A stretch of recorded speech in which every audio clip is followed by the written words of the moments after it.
संतोष देशमुख हत्या प्रकरणानंतर धनंजय मुंडेंनी राजीनामा द्यावा अशी मागणी विरोधकांनी लावून धरली। यानंतर आता बजरंग सोनावणे आणि सुरेश धस यांनी भूमिका स्पष्ट केली। धनंजय मुंडेंच्या राजीनाम्याची मागणी कधीही केली नव्हती असं दोघांनीही स्पष्ट केलं। दरम्यान यावेळी बोलताना धस यांनी धनंजय मुंडेंवर निशाणा साधला। धनंजय मुंडे आणि कराड एकाच नाण्याच्या दोन बाजू असल्याचा हल्लाबोल त्यांनी केला। या प्रकरणातील दोषींवर कठोर कारवाई व्हावी अशी मागणी असल्याचंही त्यांनी म्हटलं। मीच म्हणत होते ना, आका आमचे फार जवळचे, आका कालपर्यंत जवळ होता ना, आज कसा लांब झाला? लांब होऊ शकत नाही। आका आणि ते दोन्ही एकाच नाण्याच्या दोन बाजू आहे। धनंजय मुंडेंच्या राजीनाम्याची मागणी आपण करत आहात, अद्याप राजीनामा झालेला नाही। मी कुठं केली त्याच्या राजीनाम्याची?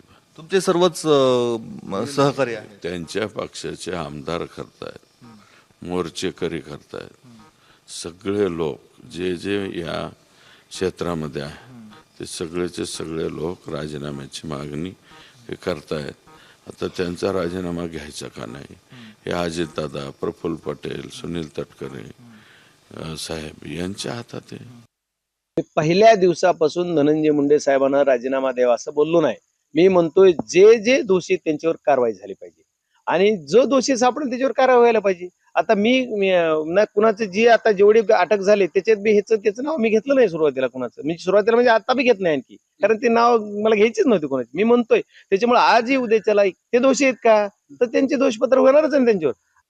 जर आरोपीला अटक होत नसेल तर देवेंद्र फडणवीस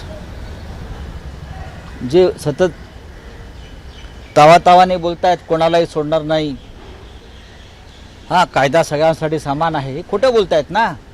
एक साधा गुन्हेगार त्यांना पकडता येत नाही गृह खात्याला, त्यांच्या गृहमंत्री म्हणून, तर तुम्ही बीडमध्ये जाऊन हारतुरे कसले स्वीकारताय, सत्कार कसले करून घेताय? सुरेश धस आणि देवेंद्र फडणवीस यांचे हात मिळवणे,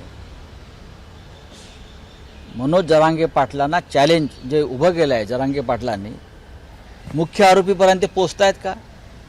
काय आहे? लोकांना काय तुम्ही बीडच्या किंवा राज्याचा मूर्ख समजलात का?